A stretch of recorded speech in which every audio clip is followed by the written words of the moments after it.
वॉगल corp super bird. अब जो पक्षी नाम से ही सुपर्ब हो उसका तो क्या ही कहना। वोगल कॉप सुपर बर्ड जो अपने स्माइली फेस और अमेजिंग डांसिंग मूव्स की वजह से दुनिया भर में मशहूर है।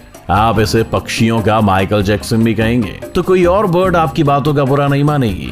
ये वोगल कॉप सुपर बर्ड पक्षियों की दुनिया में काफी नई और अनोखी प्रजाति मानी जाती है। आप शायद जानकर हैरान हो जाएंगे कि इस प्रजाति के मेल बर्ड्स फीमेल बर्ड्स के मुकाबले ज्यादा खूबसूरत होते हैं। मेल पक्षी के शरीर का सबसे खूबसूरत हिस्सा इनकी आंखें और इनके पंख होते हैं। नीले रंग की चमकती हुई इसकी आंखें अंधेरे में किसी लेजर लाइट की तरह लगती हैं और सेमी सर्कल शेप में इसके पंख डांस करते समय पूरी तरह से खुलकर इसके चारों ओर एक कंप्लीट सर्कल बना लेते हैं जिसे